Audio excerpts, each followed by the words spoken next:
This is where the story really starts. All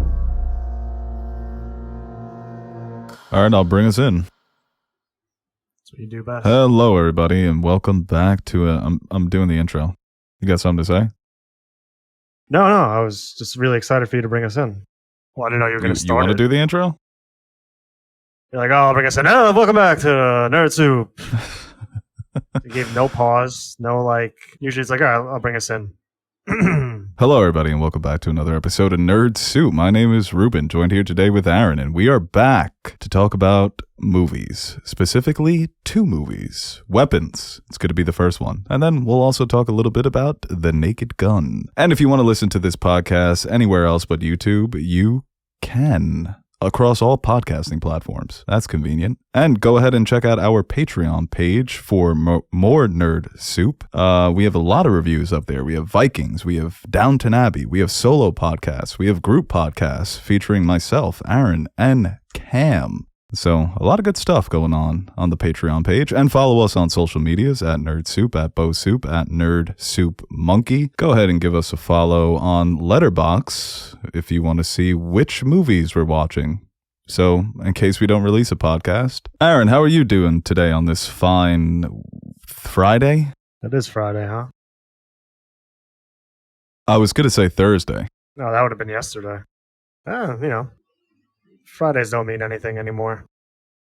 Yeah, as an adult, they really don't hit, man. But that Friday in school, whew, what a feeling. What a rush. And the whole weekend in front of you, you don't know what type of mischief you're going to get into. I'm just tired. I'm literally just like, I know it's like a fun thing to say. Everybody thinks they're always tired, but like you think you're tired. I don't know what it is. I feel like I just get hit by a bus every night before I go to bed. How many hours are you getting at night? It depends. Yeah, that's not good. I'll wake up and there'll be like 3 empty Coke Zero cans on my nightstand. Yeah, I can't imagine that's a great combination. No, because I'll just wake up and be like, oh, I'm kind of thirsty. I'll chug a Coke. When I go back to bed, I'll wake up again. I'm like, oh, I'm kind of thirsty. So I know I should be doing water, but it tastes so good. Coke Zero, middle of the night. It is honestly making me a little sick even thinking about that. I didn't say it was good for you. I'm just saying that's what I've been doing. That's the type of shit I've been on, you know? Your gut health is just, it's like people have the really fast metabolism. They can eat whatever they want and not gain weight, but you can consume whatever you want and not get sick. It actually is fascinating. You definitely should donate your stomach to research once those Coke Zeros take care of you. Like yesterday, I think I ate the popcorn at the movie theaters, and the rest of the day I just ate Nerd Gummy clusters and drank Coke Zeros. How are you alive? Literally like a child. God, I would love to see your blood test. All right, we'll get into the review. I just wanted to make a quick, I wanted to tell a quick story about me listening to a podcast, and it was the Hoops Collective, Brian Windhorst, and they always open with like, they're riffing back and forth about what they're doing in their personal lives, and I found myself thinking, man, can't you guys just fucking get on with it?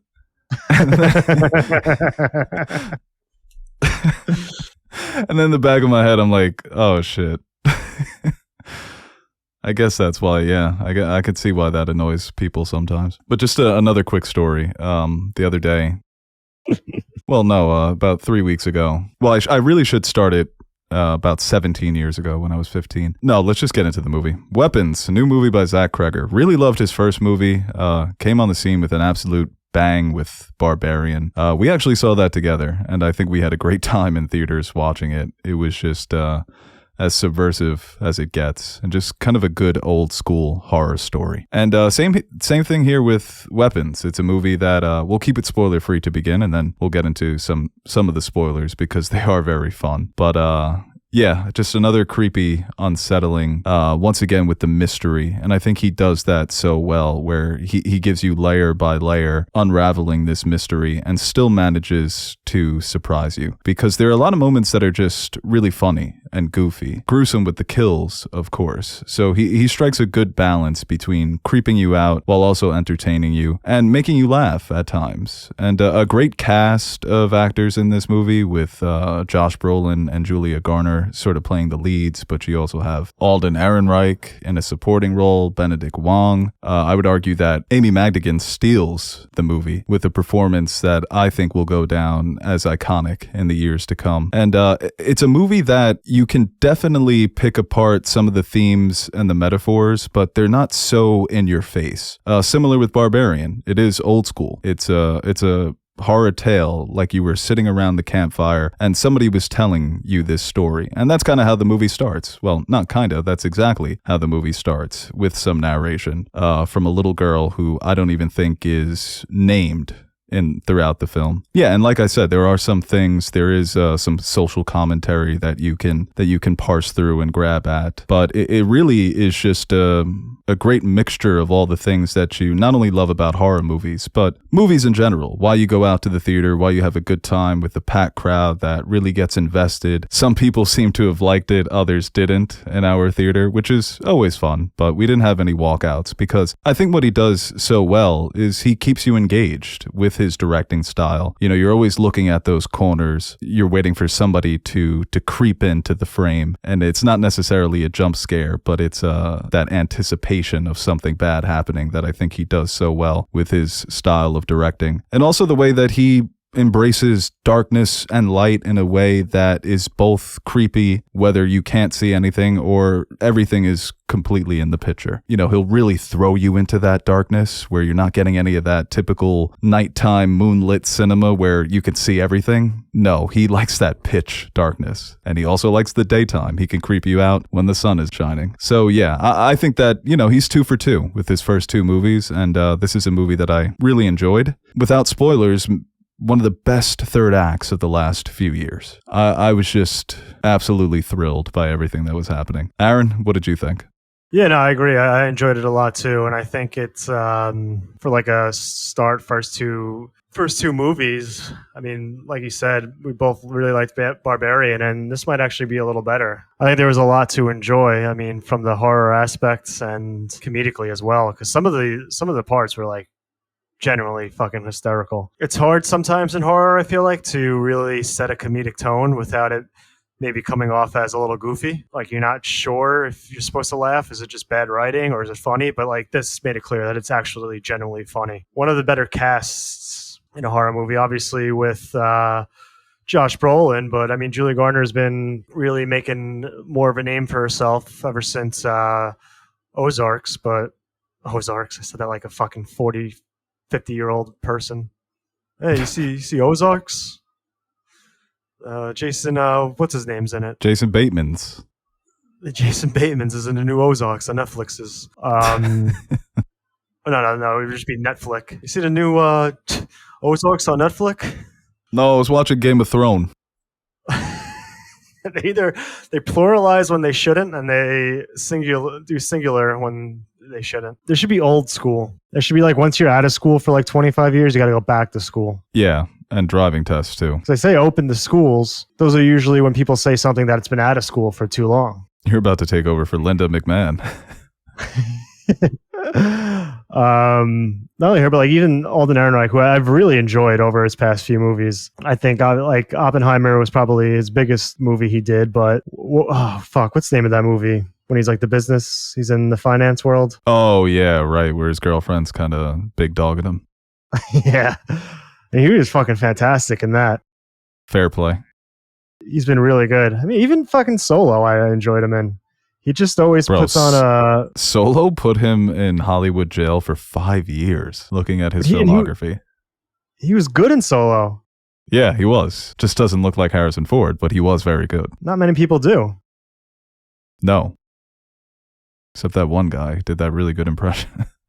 Yeah, no, he's great. I kind of forgot about him in Oppenheimer. He stole the show in that. And this was a good role for him, too, because he's got that almost like a Burt Reynolds vibe to him, who was also considered for Han Solo. But he's also like kind of schlubby also. Maybe not, yeah, I guess. But like I don't know, he just has a certain charisma to him, but he also has like this side of him that's like, he's not a Hollywood movie star, you know? Well, like yeah, this role, he's kind of playing like a stupid character, and it's very convincing. Yeah, but it doesn't come off as like himbo-esque, you know? Like a Glenn Powell, when he plays these dumb kind of stupid roles, he still like knows that he's Glenn Powell and he's a big movie star, you know? Yeah, he's Oliver McQueen on the big screen. Yeah. But I really enjoyed the performances throughout, and the scares. I mean, it's something where like something to say about like something where like it's coming, but like you still get a little freaked out. Like it's just the whole setup for a lot of the bigger scare moments were well done. Where it's like, all right, walking down a dark room and it's creepy and you're not supposed to be there and something's gonna happen, and it does happen, and you're still taken aback by it. Yeah, no, there were a couple of moments like this where it just stops in its tracks and then it will slowly build up again, and that anticipation absolutely kills you because something is going to happen. You're not quite sure if it's going to be bad or this is the moment where somebody's going to die, but something is going to happen. You might like it, you might not. Yeah, and going back to the humor, like you said, the third act was fucking bonkers. And there are just so many, like, I don't want to say twists and turns, but like more so comedically, where you're not really expecting there to be a funny moment at certain times, and it just hits you out of nowhere, and it works so well. Yeah, and I was recently reading about how Pedro Pascal was supposed to appear in this movie, but because of scheduling and the strike, he had to move on. So scheduling? I'm pretty sure what's he doing? He's got a lot on his fucking plate, bro. He's at the Hollywood buffet right now. Although it feels like the world is trying to like tear him down. I don't know. It's very, very strange. But yeah, I think that he was supposed to do the Brolin role, and seeing Brolin in this was not strange, but a bit surprising because he is an actor who, he's never won an Academy Award, but I feel like he's considered of that caliber. He's been in a lot of great movies. He's led great movies. He's played supporting roles. But an actor of that stature, who he's a movie star, a bit older now, but still has that movie star charisma. And to see him in this role was just awesome. And then Julia Garner, who I think has struggled a bit to find great roles post Ozark, even though she's been in a lot of things and she's played some supporting roles, has led some movies, but I think this will go down as probably her best post Ozark performance. Way different character from what she played in Ozark, but being this teacher who, she was the teacher of the classroom. That's the premise of the movie. 17 kids walked out in the middle of the night. She comes into work and only finds one of her 18 students. So she's got the weight of this tragedy on her shoulders, and they get right into it, where you see her alcoholism and people making her these threatening phone calls and the graffiti. And at the end of the day, she's just a nice and good person, So I think she did a really good job of portraying that, the teacher that wants to do good by her community and by her students, but it feels like every choice that she makes, it's the wrong one. And that things that she feels are good choices are looked at as, crossing ethical lines. And I think that's where you get some of the commentary here, especially with her character, the way that, people in society that we once looked up to as our mentors and as our leaders are now questioned relentlessly. And of course, in this situation, it is a bit extreme. You can understand why people would be pointing the finger at her. But yeah, a lot of the movie, I think the core themes of the movie come down to her character and what she's experiencing. And I think she did a great job. Yeah, for sure. And I mean, structurally too, the way they tell the story through different perspectives throughout the film. It's one of those things where in some instances it might not be necessary. It could just be used as a way to, I don't know, separate your film from everything else. And when it's not needed, it's kind of like, what was the point of doing that? But I think in this movie, they do it well to the point where it kind of keeps you guessing, and you're learning more throughout in each different perspective and getting more insight into the characters. So I think that was done well in this movie, and I think added to the story rather than being like just a gimmick thrown in just because. Yeah, I think overall it was a success, the way that they told this and the way that it was structured, similar to Barbarian, but with more layers, with more perspectives, seeing the same shot from a different angle. I think that some of the chapters, if we're going to call them that, are a bit weaker and maybe could have been, I don't know if they could have been better or maybe just cut out entirely. But for the most part, I would agree with you. I think they were handled pretty well. And it does make the story come together in the end, almost like a short story that you would be reading, where you get these mini chapters and then eventually you start to put the pieces together as the story reveals more and more details about what happened, the different characters, the lengths that they're willing to go to solve this mystery. and some of the abuses that they are facing. But it does culminate in an ending that, we'll talk more when we get into spoilers, that just had our crowd roaring with absolute excitement, elation. It was thrilling. When they talk about this being a horror thriller, like, that's as thrilling as it gets. And in a way that I think most people won't expect. And he did the same thing with Barbarian, although the subversion kind of comes with Barbarian like right in the middle almost. This one, he takes a bit more of his time with getting to the big mystery and revealing it to the audience. But it's not necessarily a slow burn, but it's a paced burn, if we're going to call it that. And even seeing like somebody, Benedict Wong, a supporting role, but I found him to be so charming as the school administrator, whatever his job was, having to deal with this crisis, having to balance the parents and the teachers and the students, looking out for everybody's well-being. And then you have one great scene when he's finally away from all of that, and he's getting ready to have like the best Saturday of his life, sitting in front of the television, about to stuff his face with food. So he's someone that and I think a lot of people, having seen him in the Marvel movies and in other movies as well, he just puts a smile on your face when you see him on screen. He's got that teddy bear warm energy to him, and you just naturally like his characters. So I found his supporting role to be cute. And that's, there's like a good way to describe all of these characters. Like Alden is dumb cop, Brolin is crazy parent, right? He's the motherfucker at the PTA meetings that's screaming about the frogs and what they're putting in the water and the books that they're reading. And Garner being the concerned, well-meaning teacher. I would say my favorite chapter was probably with Austin Abrams as the junkie, because that's where you get some of the best comedy. Like when he's walking around the town and he's just casually trying to open the car doors. I thought that was so funny. And also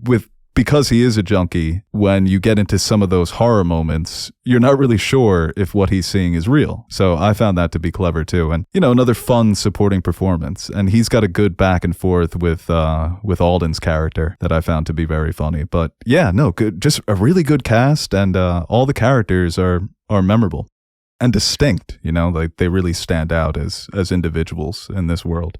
Yeah, and it seems like this movie's doing pretty well so far, so I feel like that's just the ticket now, right? It's superhero movies or horror movies. No, that's what all the boomers are going out to watch. Oh, you want to go see Weapon? Yeah, horror is always going to be the moneymaker in Hollywood. So we went back to back. We did Wednesday and Thursday, and I absolutely destroyed a large popcorn. Then I'm like, all right, I'm going to take it easy today. And I just got a medium popcorn.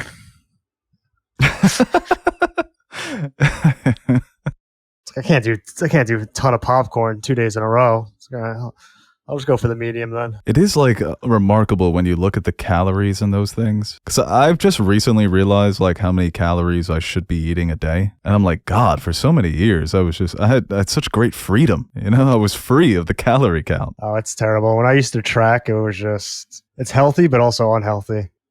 Healthy for your body, unhealthy for your brain. But then when I would like cheat and like go to Wendy's or something, the app would notify you. It's like, forgot to log lunch today. Like, I didn't forget. That was intentional. I'll never forget what I've done today.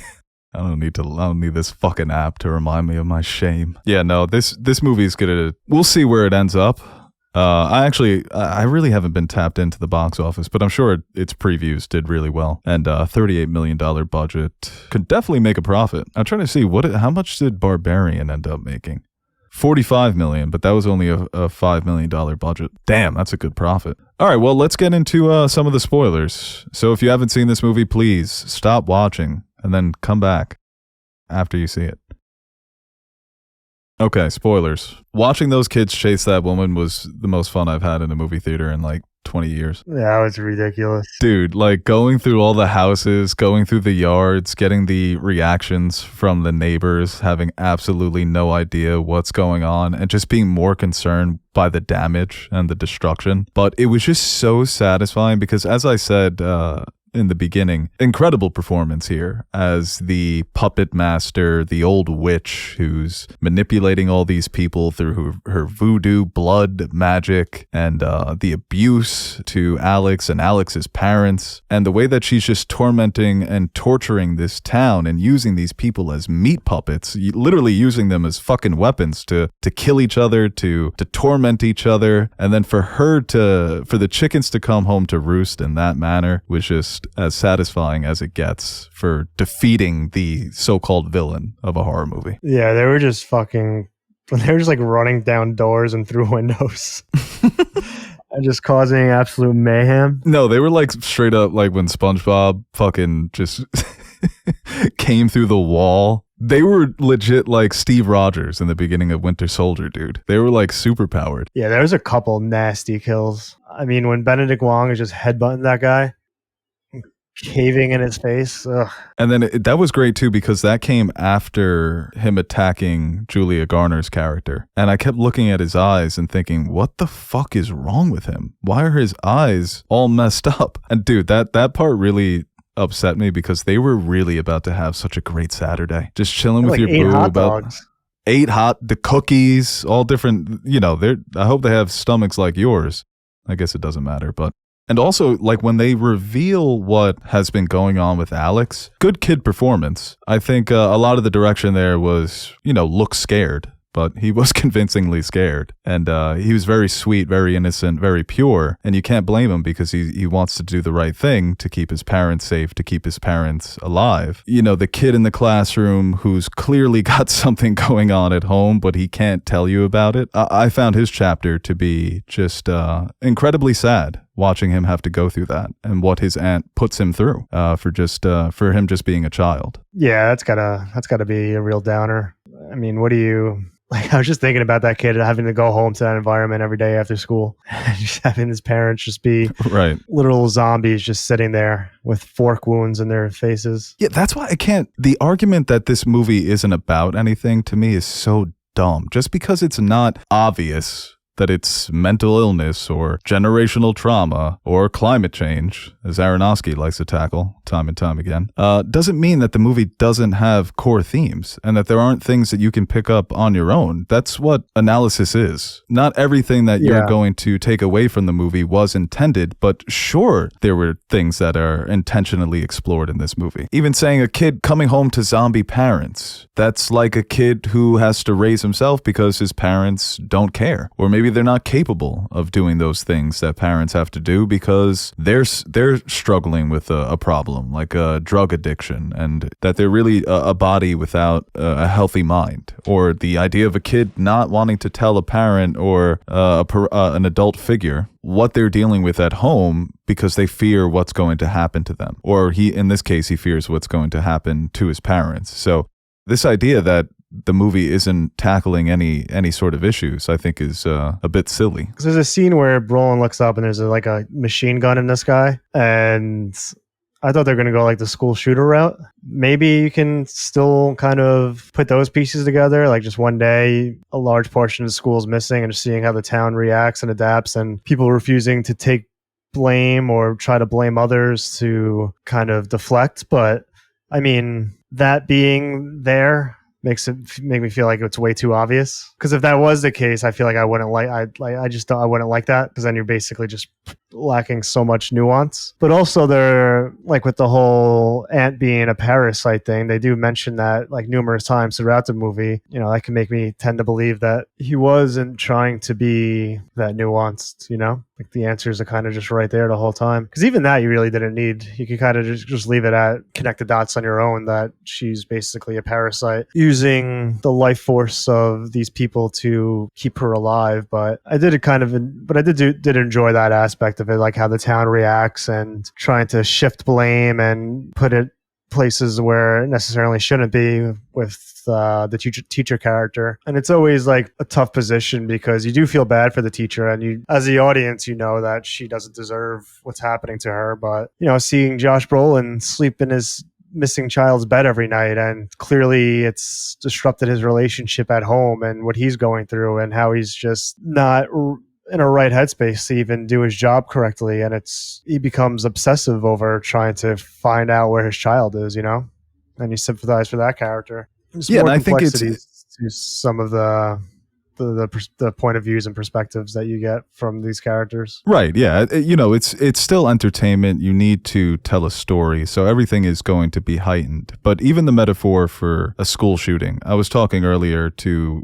my friend Josh, and he had said that the flowers outside of the school still being there when the school reopens reminded him a lot of these memorials and how they don't bring the children back. That pain is still going to be there. That grief is still being processed, but life does have to move on. So there was a bit of nihilism in the way that things go back to normal, even though they're not normal. And even the idea of, these children were killed in gruesome ways, or a lot of people were killed in gruesome ways. You'll never hear about it. It is the way that, society likes to move past these tragedies, where we offer the thoughts and prayers in the moment, and then the next week it's on to the next thing. But I don't think that's the only thing going on in this movie, right? Because as you said, it's the trauma of losing a loved one, of becoming obsessed with, in this case, the child is missing, so trying to find them. But it's also the regret that you have, the things that you didn't say, were you the best father? Were there things you could have done differently? So, obviously you're still going to be very sad that your child is missing, but you're not going to have that same regret. And yeah, when it comes to her being, a parasite, I think that's very obvious. All of the world's problems are to be blamed on boomers because they're parasitic freaks. Yeah, someone had to say it. And just the general idea that this has been explored by many directors and writers before, but the way that small town living could make you a little crazy. And we're seeing more of that, especially when it comes to, like political town halls or PTA meetings where parents are, my sister works in a school where two parents almost got into a fist fight. And it was all on video because their PTA meetings are streamed online so people can watch them. So if you're a parent at home, you're watching these fucking two people scream and curse each other out when they're supposed to be, they're trying to figure out the best way to educate these children. So yeah, I think there's a lot of that in this movie, just the kind of general craziness that seems to be going around, not only in America, but just, generally in the world.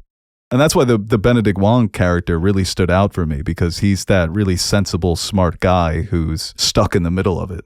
And he's constantly throwing up his hands like, what do all these people want me to do? And even the police chief, who had a couple of funny lines, but when he's talking to Brolin and Brolin's like, have the K9 units reported anything? Because I haven't heard about it. And the chief is like, yeah, because they don't report to you, guy, because you're a parent, you're a civilian.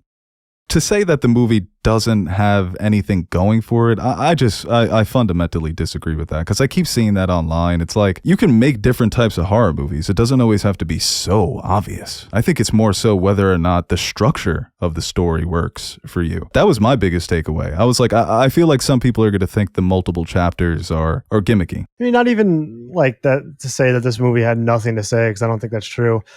I always feel like we saw it with I think Warfare and Civil War, where I just think sometimes people want, they expect something, or they just need everything to be explicitly pointed out to you, or every movie has to say something. I mean, even if you walked away from this movie being like, well, it really didn't touch upon to a deeper extent some certain themes, or it should have touched on this, or delve more into that. Well, who cares? Just have fun. It's a horror movie. Be scared and laugh a little. Be entertained. And it's funny because even though Alex Garland was criticized for those two scripts, and 28 years later, there's actually a lot of good political commentary. He's a strange fella. Talk about another great horror movie, dude. 28 years later. You see, Alex Garland's going to remake Oppenheimer, but they're just not going to mention World War II. That's how it should have been done in the first place. It's about the science. Well, according to James Cameron, Oppenheimer didn't touch upon it enough. Yeah, that's also such a dumb take. It's incredible. For such a talented person and director. He's got a lot of those dumbass takes where he's like, where he means well, but when he watched Wonder Woman and he was like, she's too girly. It's like, yeah, that's fine, James. She is a girl. It's like he never regretted his actions. That's the opening and ending shot and most of the third act. He's also not supposed to be perfect. By all accounts, Oppenheimer was a dick. The movie is more so how how they doomed all of us. Oh yeah, whatever. Great movie. Just put the avatar on the screen, bro. Just put the Navi in the back. Yeah, but I mean, dude, right? Fucking Amy Madigan. What a fucking performance here, right? When she's like the clown persona, when she's got the wig on and she's like, "Oh, come in. Hello, how are you?" And then when she locks in to her witchy persona, she was great because the clown, clowns are always creepy. So even when she's sitting down and having that normal conversation with Benedict Wong, the first conversation, I'm like, what is she cooking up? Like, what is she going to do to him in this moment? That's, that's not going to end well for him. And that does eventually happen. Yeah, Aunt Gladys. Like, I don't want to spend any time with an Aunt Gladys. Witch or not. The kid knew right away, dude. He was like, when's she leaving again? You know that room is smelling something like old flowers. Like, you go to Aunt Gladys' house. Old flowers and farts. It's just like, ooh, it's a little funky. And I really appreciated pointing out the horrors as a child of having some old relatives stay with you. That's scary in and of itself. Well, I will criticize the K-9 unit because they should have sniffed her out. Come on, boys. You got all these fucking people who haven't showered in weeks staying in one house. Like, yeah, all the kids are at the stinky house. You know, it was funny when Alden Ehrenreich's wife calls him and he's just so disinterested. Oh, man. It's like when he hangs up, just a normal conversation. He's like, yeah, the work trip's going to be fine. I think I'm coming home a little early. There's a regular old conversation. And he hangs up. He's like, oh my God. She did seem kind of nice.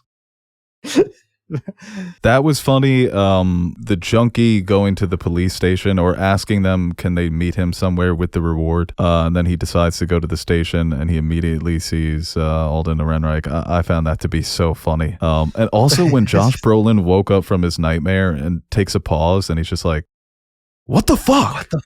Yeah. That was such a natural, genuine reaction to experiencing a nightmare like that. And what's so great about the ending of the little kids running after her is that not everything goes back to normal. It's very bittersweet, where, his parents, it looks like they're never going to speak again. Some of the kids, they say, do speak, but others don't. It's like, it's not like a happy ending. Like, it's like clearly they're affected by this, and some more than others. The person next to us was like, at the end of the movie, like, oh, why is Josh Brolin okay, but everyone else is not? And I just felt like being like, well, they clearly were in a vegetative state for much longer than he was. So that probably has something to do with it, but I didn't say that. It's the LeBron gif when he hears somebody talking next to him and he wants to chime in. Literally eating popcorn in that gif, I'm pretty sure. Those are fun details you can sort of talk about, but when people come away and they're confused by it, it is like, let me point out the obvious for you here, fella. Yeah, it was interesting though. I do kind of enjoy that aspect to it where it's like they didn't just snap out of it and everyone was like, Daddy! There was still a layer of dread over it, even though they won, but that's going to stick with them forever, or they might not never recover. The lasting image of Brolin carrying his son away as we're getting the narration about how all of the kids won't recover. And I don't know if they say whether Matthew is all right in the end, but in that moment, he's just so happy to have his son back. But we don't know. We don't know what ends up happening with their family. Yo, he did not give a fuck about anyone else's kid. Oh, he was like looking at them and like pushing them away. He's like checking the name tags, like, just tossing them out the window. And even at the end, he's like, yes, is everyone all right? Like, let me call your parent. He just takes his kid and bounces. Yeah, the selfishness there. Even though he does come to the rescue a couple of times, he has tunnel vision when he finally finds where the kids are being kept. So in some moments, he's a hero. In other moments, he's a selfish asshole. But even him, I really enjoyed his chapter, the way that he figured it out with, that was a funny scene too, with Justin Long when they're reviewing the ring tape, piecing it together that they intersect at this spot. I was going to say too, when he's done, when he wakes up and he's like choking the life out of Julie Gardner and comes to and he just drops her and just gets back to what he was doing. There's no regard. Yeah, doesn't apologize, doesn't ask her, how's your neck doing? I feel like I could have figured that out if I was on the case. Yeah, no, another great point about how useless cops are. First thing I'm doing is busting out the ruler. The old trusty ruler. Nothing better than lining up on a piece of paper satisfying. And just drawing a nice straight line. Yeah, dude. I love stencils. Gotta start doing that. I used to love You know the one where you draw a perfect circle? Yeah. Yeah. Might get into architecture so I can draw some straight lines. Have you ever seen Adrian Brody's art, like his paintings? It's probably terrible. You should. Not only are they horrible, but the way he poses in front of them almost makes them good. Because he's so satisfied. He thinks he's like, yeah, this is, I act on the side. All right, well, I think that's enough for weapons. Let's talk about The Naked Gun. The Naked Gun remake starring Liam Neeson. Really funny. I kind of wish Liam Neeson was. I wish Liam Neeson was 10 years younger, so they could just keep making these. I think they'll make a couple of more, but yeah, I thought this was really funny. It was like a 90-minute episode of Family Guy. Good Family Guy. Well, I think with these movies, he could be 90 and it'll still be funny. That'll be like the joke. Oh yeah, that is true. And Pamela Anderson, really good too. Yeah, these movies are so funny because, like, off the bat, like, you go in expecting it just to be the dumbest shit ever, but it's just so fucking funny. Some of the wordplay and the quick jokes, like, it might not always hit, but it always just keeps you engaged because you don't want to, like, chew too loud on your popcorn because you can miss the joke. That's how I missed the Bill Cosby joke. I was crunching. That was a crazy out-of-pocket joke for no reason. It wasn't even that clever. It was just so out of pocket. Yeah. Well, that's the thing with, like, I think the hit rate was mostly hits, but I feel like my only negative part of the movie is, like, it's just so frequent and sometimes it doesn't hit and it's just like, okay. A lot of it is really, really funny in a stupid way, but it's a lot of clever jokes too. I think my favorite joke was the building joke, and it's just such a throw-in. I'm so fucking stupid, but for some reason that one cracked me up when he's just like, yeah, I can't fight City Hall. I was like, yep, because it's a building. That was good, and I like the interrogation when he's like, you'll go to prison, take your mugshot, you're attractive, all of a sudden you're viral, you're a hot criminal. Yeah. But you know how the internet is, doesn't last long. There's always going to be another hot criminal. Now you have to stay skinny. Goodbye carbs, hello intermittent fasting. It is just hilarious to see Liam Neeson deliver those lines. So that's really all you need from a movie like that. Yeah, he's a funny guy when he does, like, even the Ted movies, the little bits he had. Yeah, his cameo on the Ricky Gervais show, or I forget what that show is called, but yeah, so good. But a lot of his comedic stuff, like, the joke is that it's Liam Neeson. Okay, let's ask a couple of questions and then we'll wrap this up. You want to put a hold on for like 2 seconds? Yes. End this and then start back at the questions. I got to put my charger on for like 10 minutes.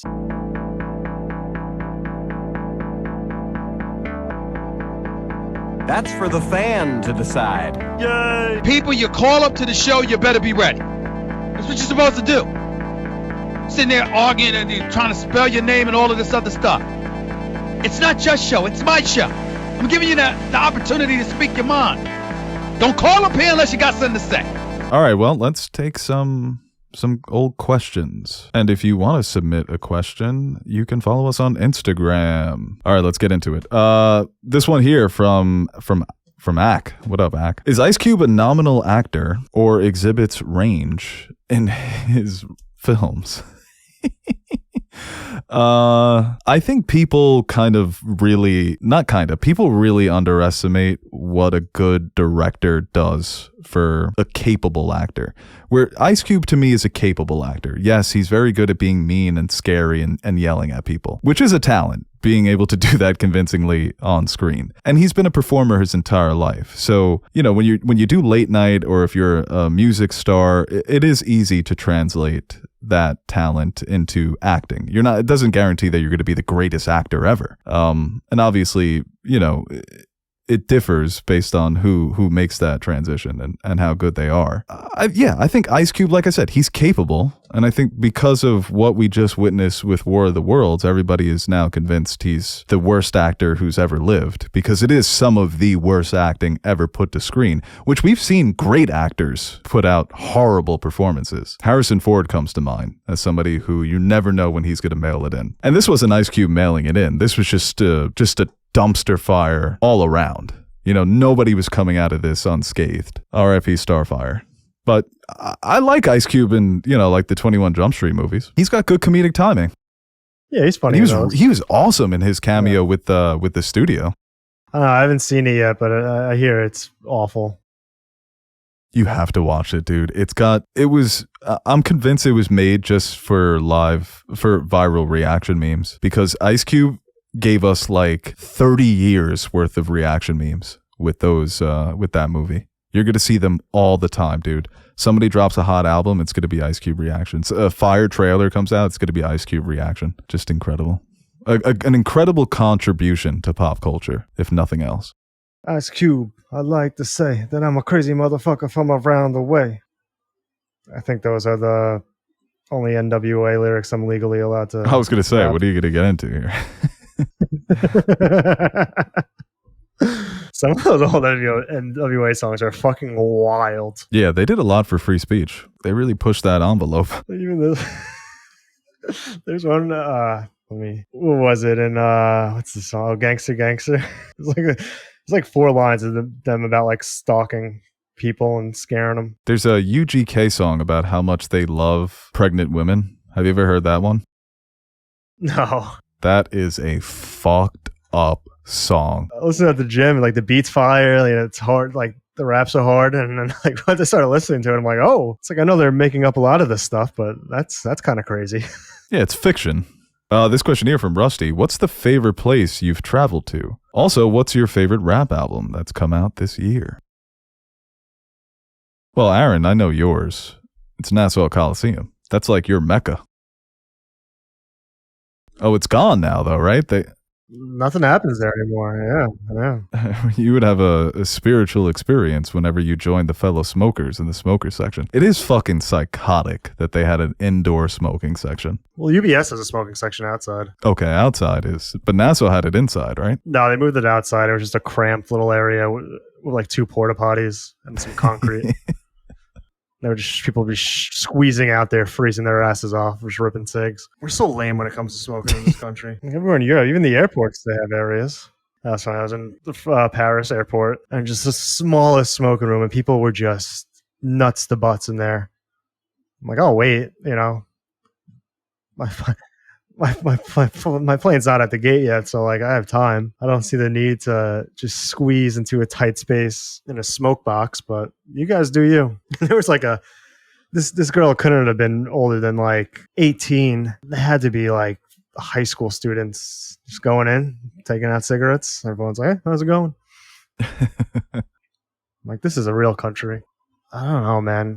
So many places. I mean, Italy's great. Croatia was amazing. I wish I spent some more time there. That's somewhere I would like to go back. Even Greece, like Athens wasn't really what I expected. I still loved it, like the historical value of it. But those islands there are just fucking amazing. Just a different world, really. Yeah, of all the different places I've been to outside of the U.S. and even within the U.S., I would say within the U.S., I really like D.C. I just like the vibe of D.C. because it feels like a capital, if you know what I'm saying. The architecture, just the overall vibes I enjoy. And New Orleans probably be my 2 favorite places. And Chicago would be a close third because Chicago just kind of reminded me so much of New York City. And then outside of the country, I would have to say Lisbon. Yeah, I haven't been to many places outside of the country, but yeah, Lisbon was by far my favorite. Lisbon's a place where, I mean, everywhere I visited, I would love to go back, but I have intentions of going back to Lisbon. Where if, knock on wood, I will be back one day. Has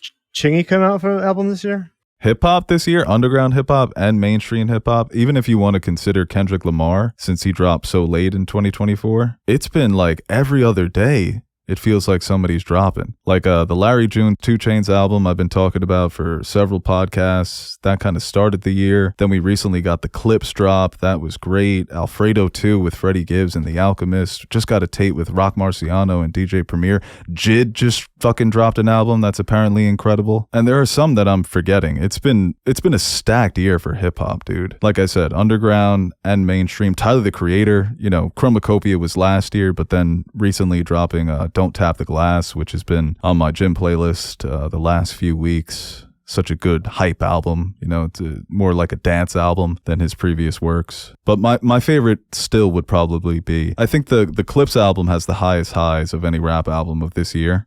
Front to back, Life is Beautiful is still number 1 for me. Aaron, you need to tap in on some of these albums because you were complaining about your playlist yesterday. I couldn't tell you the last time I listened to an album. You should listen to the Clips one. You like Pusha T. Dude, you should listen to Chroma. Why'd you turn your back on Tyler? I feel like he got too soft, man. Yeah, he did. I missed when he was the Tron Cat? the edgy days, you know? It's so funny how much he regrets. Missed the old Tyler. he regrets a lot of those songs. Yeah, talking about fucking rap lines. Holy shit, he had some crazy ones. One of his choruses was "Kill people, burn shit, fuck school." I mean, that's just guy stuff, you know? A lot of locker room talk on Goblin. It is. Well, his threesome line might be one of the wildest ones ever. Yeah, that's a line that constantly gets thrown in his face, dude. Because whenever he drops, there's a new generation of younger people who discover all the old shit, and they're like, "How hasn't this guy been canceled?" Every time he drops, because now they hear all the sensitive shit, like "You make my earthquake." So I don't think he ever realized he would get this famous. Like, even saying he wants to stab Bruno Mars in his esophagus, you got to be in rooms with him now. Like they probably see each other a lot. No, even the shit that he said about LeBron, fall back like LeBron's hairline versus the Mavericks. Then LeBron was in his latest music video. That's still a fucking bar. Yeah, it was. It was so funny, dude. There was a reaction. There was a YouTuber doing a reaction to Tyler's video for "Stop Playing With Me," and he's like, "There's no way I'm gonna like this video unless LeBron James pops up." And then LeBron pops up, and he was like, "What?" It was pretty funny. No, but you should listen to Chromacopia, dude. You would love it. His best album, front to back. It's incredible. It really feels like just him mixing all the styles throughout the years into one almost perfect album. I don't think it's a masterpiece, but it's close. And his best production. I don't really listen to albums. I just let Fantano let me know what's good. He gave the Clips album 10 out of 10. That's good enough for me. I don't gotta listen to it. It's already fire. Oh, this is a good one here from Noel. Favorite mythical creature? Ooh, no, that's... fuck, they existed, huh? Used to be a big saber-toothed tiger guy, but they were real. I would say I like a nice basilisk, you know, like a big fish monster. Like I'm excited for the... because isn't there there's the 3-headed fish monster in the Odyssey, right? I'm not sure. Yo, that shit's gonna be fucking crazy, man. In IMAX? Not like 1% again. This is not good. You're about to die? Quick, give me a mythical creature. Pegasus. From the Hercules animated movie. Bro, that's a top 3 Key and Peele skit. Those motherfuckers were selling shirts. All right, that's where we're going to end it because Aaron's computer is about to die. Fucking battery manufacturers. Make some better batteries. All right, guys, that's it for us. Weapons, Naked Gun, some questions. I hope you enjoyed it. Aaron, hope you have a good weekend. Thank you. All right, and all you at home, I also hope your weekend is good. You know what? I hope you have a great weekend, but not better than me. Well, that makes mine less. Okay. If you're just dishing out good weekends to everybody, and mine seems a little insignificant now. Yeah, I'm sorry, but I know you can handle it. The people at home, you know, the audience, they're a little sensitive. Customer's always right type of shit. Customers are almost always wrong. No one puts their carts back every day, and it drives me fucking insane. That is actually terrible that people do that. It takes 2 seconds. In store too. I think it was like Target or whatever, and they just leave it right by the register, and it's blocking everything. Just bring it back, like it's on your way. All right, I'm gonna die. See ya.